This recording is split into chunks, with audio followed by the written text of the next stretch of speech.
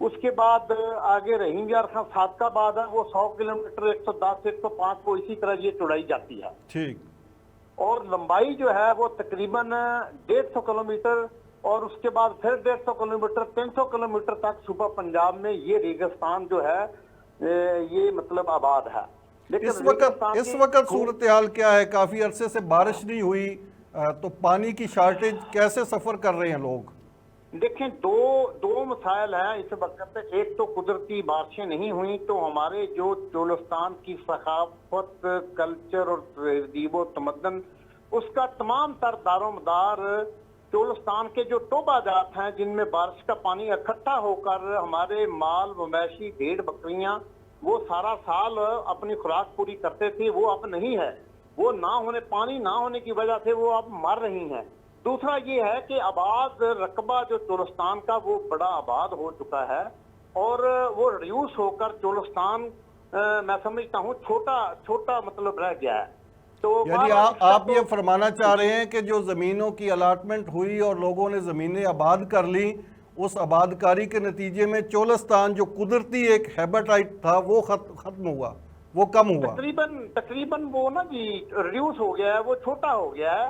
بہرحال چلو اس کی بات تو الگ ہے، لیکن قدرتی جو ہمارے پانی کا ذرائع تھے وہ تھی بارشیں، اللہ تعالیٰ کا نظام تھا۔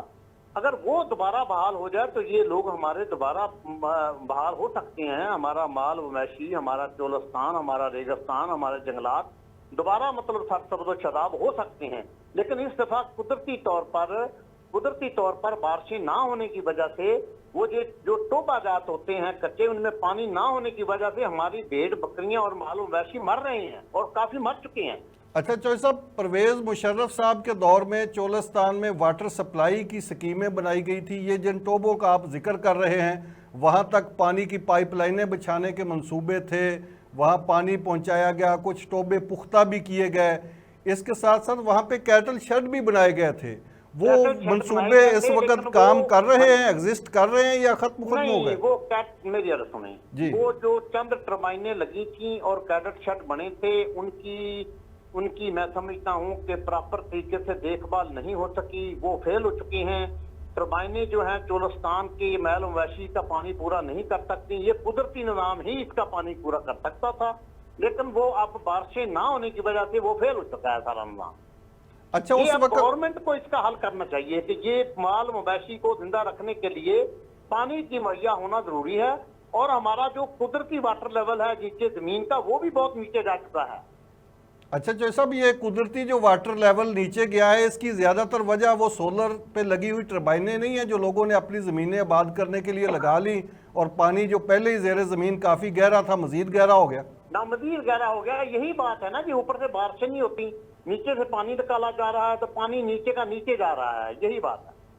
اچھا، جس وقت یہ پرویز مشرف صاحب کے دور میں یہ منصوبے بنے تھے، تو آپ کیا سمجھتے ہیں کہ جو چولستان کی اس طرح آباد کاری ہے جس طرح ان منصوبوں کے ذریعے کی گئی، یعنی ٹربائنوں کے ذریعے اور واٹر سپلائی کی لائنوں کے ذریعے پانی پہنچایا گیا، اس سے فائدہ ہوا چولستان کو یا نقصان ہوا اس سے فائدہ میں سمجھتا ہوں تب ہوتا کہ وہ جو چولستانی ہیں جن کی یہ ثقافت، جن کا چولستان، جن کے لیے یہ ریگستان، جن کی جو آباد تھے پاکستان بننے سے 100 300 400 سال پہلے سے، یہ انہی آدمیوں کو الاٹ کیا جاتا، ٹھیک تو پھر تو ٹھیک تھا۔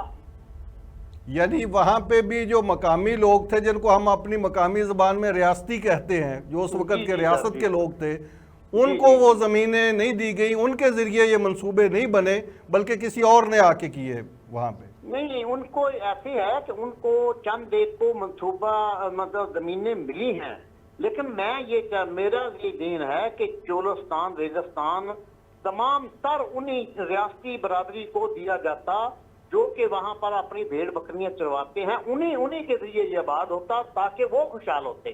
وہ تو وہاں کے وہاں ہی رہ گئے، الٹا ان کی بھیڑ بکریاں مر رہی ہیں۔ جی ناظرین، چولستان کے حوالے سے یہ گفتگو جاری ہے، یہاں پر ایک بریک لیتے ہیں اور بریک کے بعد پروگرام میں آپ کو دوبارہ خوش آمدید کہیں گے اور اسی موضوع پر بات کریں گے، میرے ساتھ رہیے۔ جی ناظرین، ایوان سچ میں ایک بار پھر خوش آمدید۔ جو صاحب، جس طرح آپ نے فرمایا بھیڑیں، بکریاں، گائے، اونٹ، یہ جانور یہاں کا جو اس انوائرمنٹ کے ساتھ مانوس جانور ہے، اور یہاں پہ بڑی تعداد میں یہ جانور پروڈیوس ہوتا ہے جو ملک کی دودھ اور گوشت کی ضروریات کو پوری کرتا ہے. یہ جو اس وقت سچویشن ہے اس میں کتنی کمی ہوگی, کتنا نقصان ہوگا یہ جو اگر بارش مزید نہ کمی ہوگی ہے؟ دیکھو جی یہ ایک فری کی میں سمجھتا ہوں چارہ تھا اور ہمارے یہ مال مویشی کی گروئنگ ہوتی تھی اور پورے پاکستان میں اس کا دودھ, مکھن اور گھی سپلائی ہوتا تھا. یہ مال مویشی گوشت کے لیے مطلب کراچی جاتے تھے, پنڈی جاتے تھے, بھیڑ بکریاں اور تمام یہ چیزیں سپلائی ہوتی تھیں, لیکن وہ فری میں تھی. وہ ان کی جو پرورش تھی وہ فری تھی, قدرتی نظام کے تحت تھی. لیکن اب جو بارشیں نہ ہونے کی وجہ سے یہ نقصان ہو رہا ہے. اچھا چوہے صاحب, آپ کی موجودگی کا فائدہ اٹھاتے ہوئے ایک اور بات بھی میں آپ سے پوچھنا چاہتا ہوں کہ یہ جو چولستان ہے یہ دریائے گھاگرا یہاں پہ ہوا کرتا تھا. ہندوستان میں تو اب بھی وہ ہے, یہاں پاکستان تک پہنچتے پہنچتے ختم ہو جاتا ہے. تو دریائے گھاگرا کے کنارے بڑے قلعے بھی تھے, آج کل بھی بڑے وہ قلعے قائم ہیں, ابھی تک اس کے آثار ہیں, لیکن نہ تو کوئی کبھی ان کی رینوویشن ہوئی, نہ ان کی جانب کسی نے توجہ دی. وہ جو قلعے تھے, جو ایک تاریخ ہے یہاں کی, وہ کس حال میں ہے؟ دیکھو جی دریائے گھاگرا پاکستان سے پہلے کوئی 100-200 سال پہلے یہاں سے چلا کرتا تھا اور اس کے کنارے پر سب سے پہلے انڈیا میں اس کو نوب گڑھ کہتے ہیں وہ آتا تھا. پھر ہمارے یہاں پھولڑا قلعہ آتا تھا, پھر میر گڑھ تھا, پھر جام گڑھ تھا. اسی طرح مطلب ہے ابھی آگے تک مطلب ہے ابھی جو بہاولپور یزمان قلعے مطلب تقریباً 10-15-20 میل پر قلعے. ایک پوری چین ہے قلعوں کی. ایک چین تھی لیکن اس کی رینوویشن نہیں ہوئی آج تک, وہ ختم ہو چکی ہیں. پھولڑے والا شاید جو فوٹا باز کے بالکل ساتھ ہے وہ مکمل طور پر ختم ہو چکا ہے. اور اچھا, پھولڑا قلعہ کے اب آثار بھی ختم ہو گئے؟ نہیں, ختم ہو گیا. میر گڑھ کا کچھ بقایا ہے, جام گڑھ کا کچھ بقایا ہے, اس سے آگے مروٹ کا قلعہ ہے وہ بھی کچھ بقایا ہے.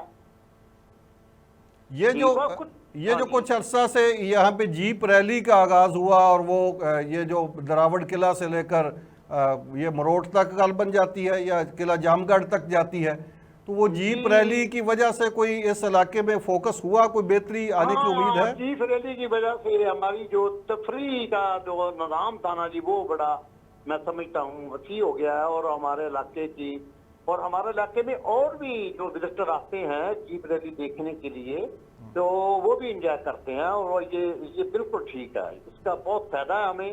اور ان دنوں میں ہمارے یہاں رونق ہوتی ہے, ہماری خرید و فروخت لوگ آتے ہیں, بڑھتی ہے. یہ ٹھیک ہے یہ معاملہ, اللہ تعالیٰ اس کو میں سمجھتا ہوں مزید قائم رکھے اور قدرتی بارشی نظام بھی مطلب اللہ تعالیٰ دوبارہ بحال کر دے تو یہ ہمارا نظام دوبارہ سسٹم ٹھیک ہو سکتا ہے. چوہے صاحب, جب تک یہ چولستان میں انسان کی مداخلت نہیں تھی یا نسبتاً کم تھی اور یہ سارے کا سارا نیچرل انوائرمنٹ تھا, تو یہ ایک بڑی شکارگاہ کے طور پہ بھی لوگ انجوائے کرتے رہے, یہاں سے فائدہ بھی لیتے رہے. بڑے بڑے قیمتی پرندوں کا اور جانوروں کا شکار بھی یہاں پہ ہوا کرتا تھا. تو اب اس کی صورتحال کیا ہے شکار کی؟ نہیں, اب اس میں کمی آ گئی ہے. ہرن, نیل گائے کا شکار یہ اس میں بھی کمی آئی ہے. یہاں ایک بکھڑ پرندہ تھا وہ تو مکمل جسے ریگستانی جہاد کہتے ہیں وہ مکمل طور پر ختم ہو گیا ہے. تلور وغیرہ مطلب سردیوں میں آتی ہے, اور ٹکٹر جو ہے وہ مقامی ہے وہ ٹھیک ہے وہ ہے. کشمیرہ بھی ختم ہو گیا ہے تقریباً. یعنی یہ جو قدرتی پرندے اور جانور تھے ان کی زندگی کو بھی انسان کی مداخلت کی وجہ سے خطرات لاحق ہوئے. ہاں, اس کی کمی ہو گئی ہے. اور بارشیں اور ان کی خوراک بارشیں نہ ہونے کی وجہ سے خوراک میں کمی آ گئی اور خوراک میں کمی ہونے کی وجہ سے پرندے کم ہو گئے اور وہ جانور بھی کم ہو گئے. دوسری بڑی وجہ یہ بنی کہ انڈیا اور پاکستان کی جو آپس درمیان میں ایک دیواریں بنی ہے دونوں طرف, ادھر کے جانور ادھر نہیں جا سکتے, ادھر کے ادھر نہیں آ سکتے, اس لیے بس وہ ایسا کمی آ رہی ہے. اچھا چوہے صاحب, آپ کی جو کانسٹیچوئنسی ہے, جو حلقہ انتخاب ہے, اس میں چولستان کا ایریا بھی شامل ہے اور آبادی کا ایریا بھی شامل ہے. چولستان کی تو ہم نے بات کر لی. میری کانسٹیچوئنسی کا صرف 25 کلومیٹر آبادی میں ہے. باقی میری کانسٹیچوئنسی نہر ہاکڑا کے ساتھ ساتھ منصورہ تک تقریباً 65 کلومیٹر آگے تک جاتی ہے, جس کے دائیں اور بائیں دونوں چولستان. ٹھیک. اچھا, یہ جو آبادی والا پورشن ہے وہاں پہ پانی کی کیا صورتحال ہے؟ زرعی زمینوں میں نہری پانی, ہاکڑا میں پانی کی سچویشن کیا ہے؟ کاشتکار بڑے سنا ہے پریشان ہے پانی کی قلت کی وجہ سے. اگر ڈیم میں پانی ہوگا تو ہڈ بلو کی بار پانی ہوگا، ہڈ بلو کی سلیمان میں پانی ہوگا، وہاں پانی ہوگا تو ہڈ اسلام پر ہوگا، سلیمان کی میں ہوگا، پھر ساتھ کیا ہے، پھر ہکڑا بناتے ہیں۔ اگر بہرحال پیچھے ڈیم میں کمی نہ ہو تو ہمیں بھی کمی نہیں ہوتی، اور ٹھیک ہے، وہ نظام تقریباً ٹھیک چل رہا ہے۔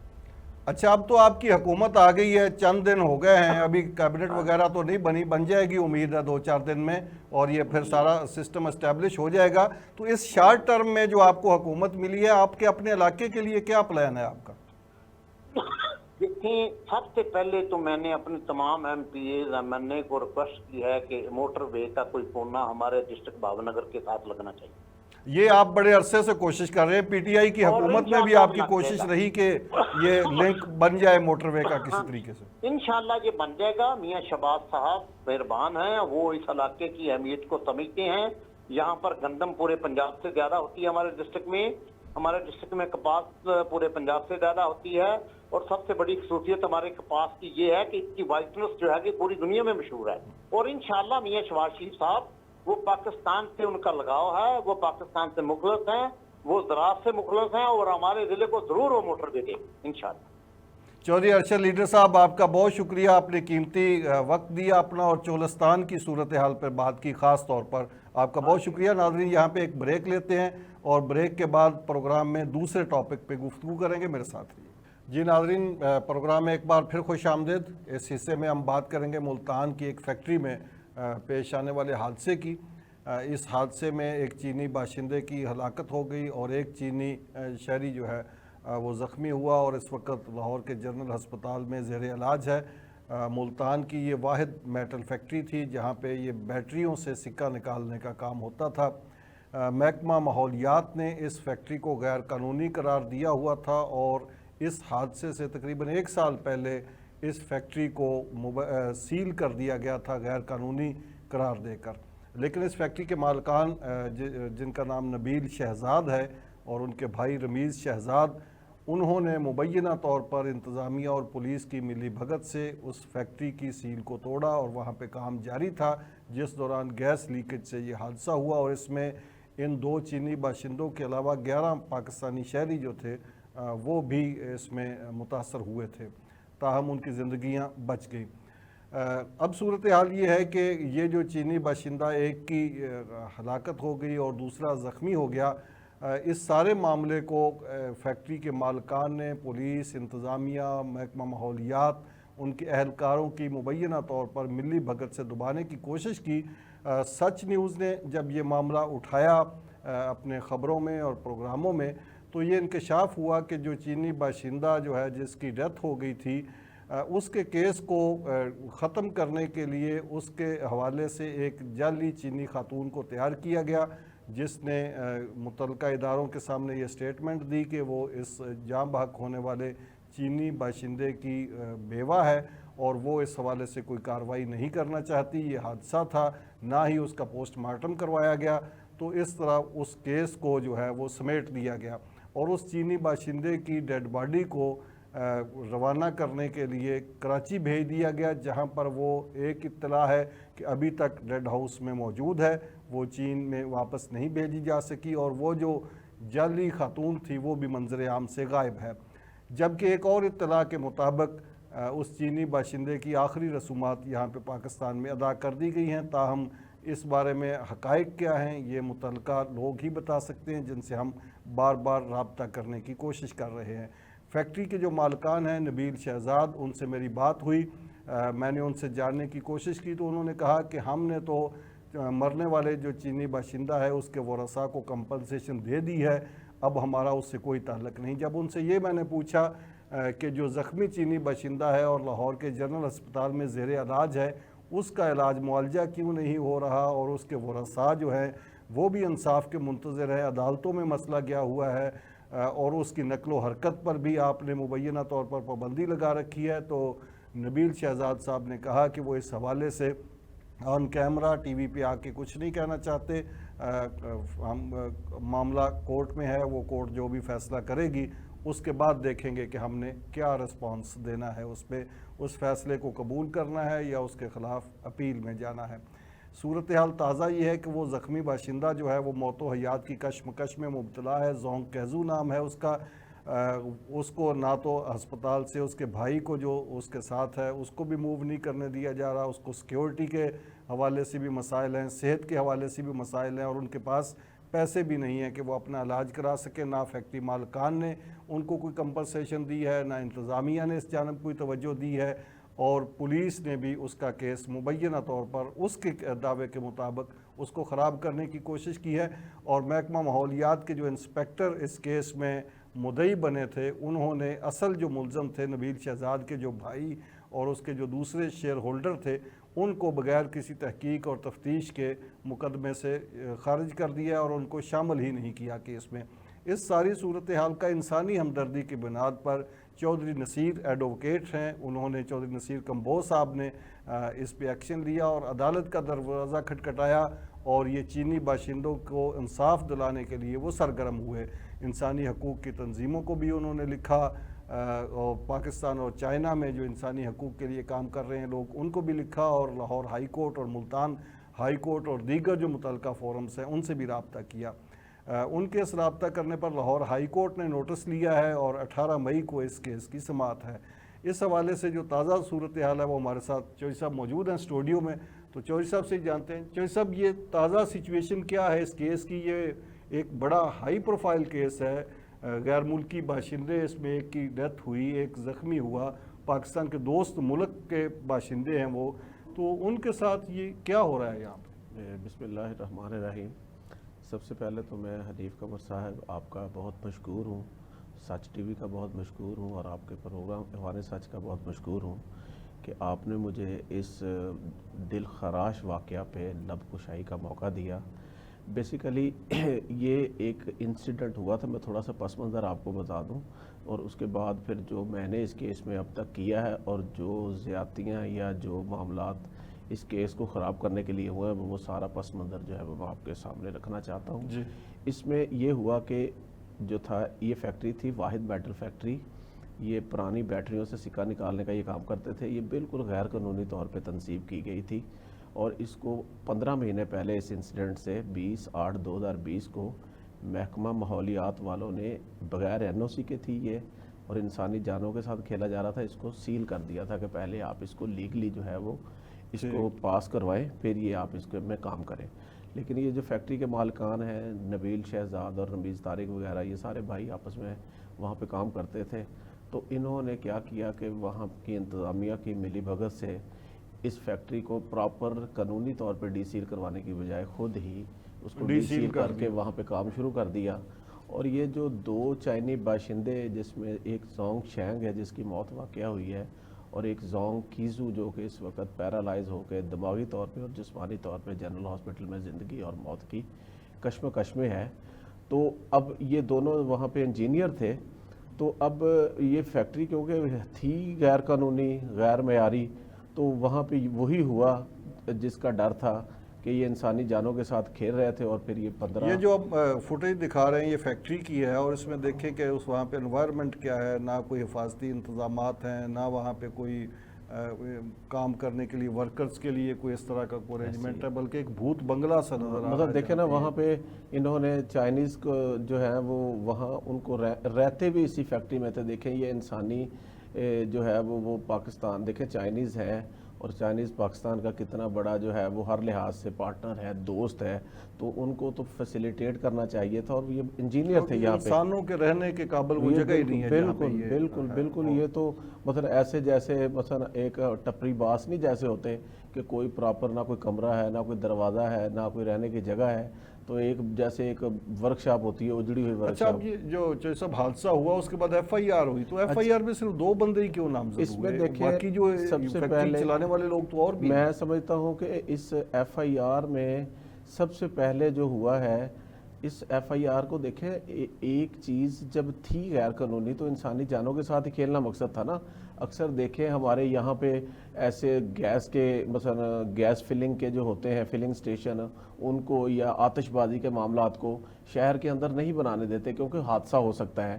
تو اسی طرح یہ بھی ایک اسی طرح کی فیکٹری تھی اور گیس کا کام تھا سارا, تو لہذا ان کو یہ انسانی جانوں کے ساتھ کھیل رہے تھے، اور یہی ہوا 15 جنوری 2022 کو کہ جب اور اس کے ذمہ دار سول انتظامیہ اور محکمہ ماحولیات اور پولیس جس کے ایریے میں یہ سارا ہو رہی تھی، یہ سارے لوگ دیکھیں ذمہ دار ہیں، سارا بالکل محکمہ وہاں ذمہ دار مقامی انتظامیہ، دیکھیں محکمہ ماحولیات والے جو تھے ڈپٹی کمشنر کے انڈر ہے یہ سارا، اور پھر اس کے بعد جو ہے وہ سی پی او ملتان ہے اس کے انڈر ہے ساری پولیس۔ اب آپ نے جو کیس کیا ہوا ہے اس حوالے سے، آپ نے ان کا معاملہ اٹھایا، تو آپ نے ان لوگوں کو جو باقی جو لوگ ہیں اس اقدام میں ملوث، ان کے خلاف ایف آئی آر درج کرانے کے لیے دیا؟ اب میں اس کیس میں جب آیا ہوں، بیسیکلی میں بھی انسانی بنیادوں کی بیسس پہ اس کیس میں آیا ہوں، تو مجھے یہ کیس، کیونکہ میں ہیومن رائٹس کا کام کرتا ہوں، تو میں جو ہے وہ جذبہ رکھتا ہوں، تو مجھے میرے ایک چائنیز فرینڈ ہیں، وہ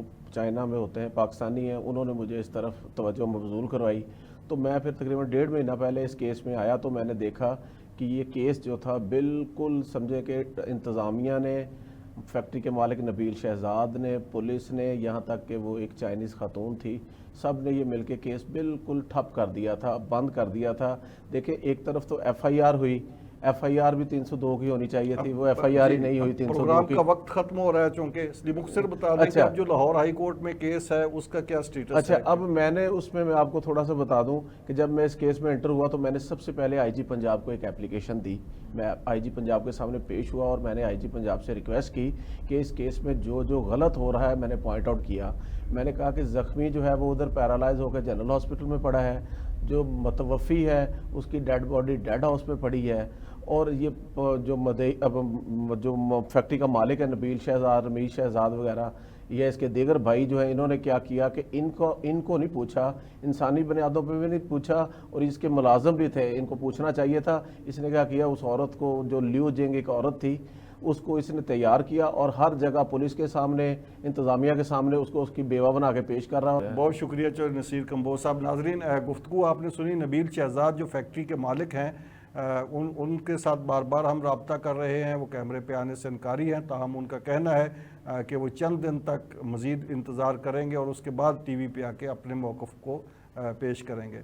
تو تمام متعلقہ اداروں کے لیے بھی یہ پلیٹ فارم حاضر ہے، سچ ٹی وی کا ایوان سچ پروگرام حاضر ہے، وہ اپنا موقف دینا چاہیں اس سلسلے میں، اور اس کے ساتھ ساتھ ہم عدلیہ سے توقع رکھتے ہیں کہ جس طرح لاہور ہائی کورٹ نے اس معاملے کا نوٹس لیا ہے، اس معاملے میں انصاف ہوگا اور یہ کیس منطقی انجام کو پہنچے گا، اور وہ چینی باشندہ جو اس وقت موت و حیات کی کشمکش میں مبتلا ہے اس کی داد رسی کی جائے گی۔